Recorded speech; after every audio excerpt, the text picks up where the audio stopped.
Albertans know that Indigenous people are overrepresented in our provincial judiciary system. That's why lawyers practicing in Alberta are required to take Indigenous cultural competency education called the PATH. It's training that's well regarded across Canada and has the Canadian Bar Association's endorsement simply because it enriches lawyers' knowledge of Indigenous peoples, the history of colonization, and the impacts from the legacy of the Indian residential schools. So why on earth is the government forcing Law Society to stop this training?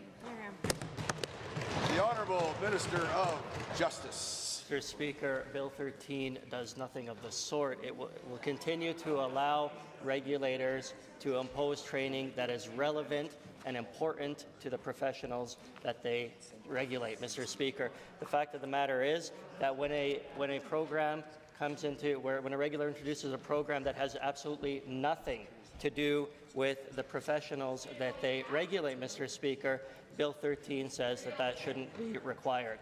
But for training that is relevant and important to professional competence or ethics, that'll always be available to our regulators. Edmonton Rutherford.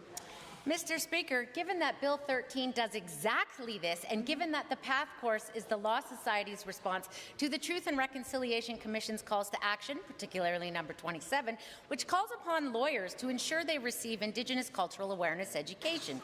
Given the Law Society says education cultural competency is an area where mandatory education is critical, will the government be dropping any other commitments to the Truth and Reconciliation Commission's calls to actions now that they no longer support the mandatory Indigenous cultural awareness education? Good question. Minister.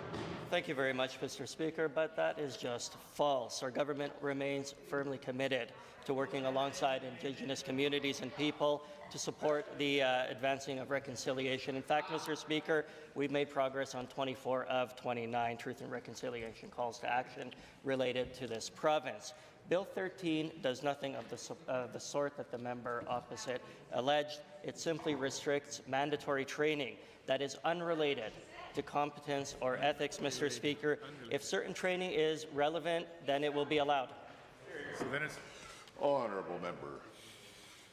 Given that this is in fact true, and maybe this minister should have a lawyer read and interpret the bill, and given that 75% of the membership of the Law Society voted to uphold the PATH as basic training, and given the member of the Law Society of Alberta members overwhelmingly support the PATH program, will the minister commit today to respecting the Truth and Reconciliation Commission call to action 94 and the vote by the lawyers and protect this Indigenous training that they require? Will the minister commit that this will stay intact?